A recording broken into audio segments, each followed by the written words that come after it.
Radio dan rekaman musik. Sejarah. Radio berawal dari keinginan masyarakat untuk mengirimkan pesan.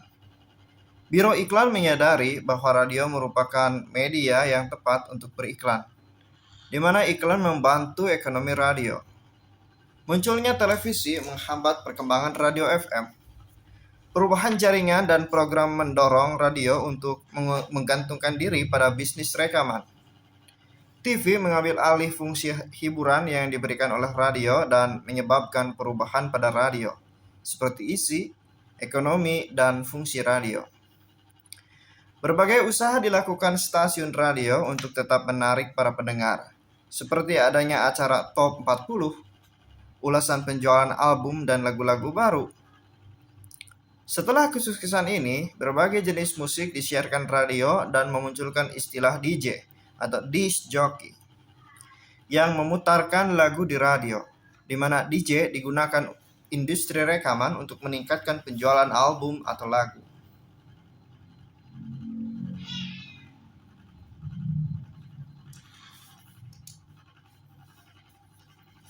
Peraturan yang berkaitan dengan bidang telekomunikasi membuat perubahan pada industri terkait. Banyak radio yang menggabungkan diri yang akhirnya menyebabkan radio kehilangan akar sebagai radio. Banyak radio yang menggabungkan diri yang akhirnya menyebabkan radio kehilangan akar sebagai radio lokal. Ketika tren masyarakat bergeser pada penggunaan iPod atau MP3 player, radio kehilangan sebagian pendengarnya. Alat mereka mengalami banyak perubahan. Awalnya fonograf oleh Thomas Edison, kemudian gramophone oleh Chichester Bell dan Carlos Twitter, kemudian gramophone oleh Emile Berliner sebagai awal munculnya piringan. Alat perekam awalnya hanya untuk merekam suara, namun kemudian digunakan juga untuk merekam musik. Ketika bisnis industri rekaman semakin meningkat, diciptakanlah alat pemutar musik. Selama Perang Dunia I, alat pemutar musik sangat populer dan semakin tinggi popularitasnya ketika musik jazz merambah seluruh kalangan masyarakat. Munculnya radio berdampak pada perkembangan industri rekaman. Penjualan musik dan alat pemutarnya menurun drastis. Memperbaiki kualitas suara merupakan salah satu upaya untuk bertahan. Adanya jukebox atau alat pemutar musik dengan memasukkan koin kembali menyelamatkan industri ini.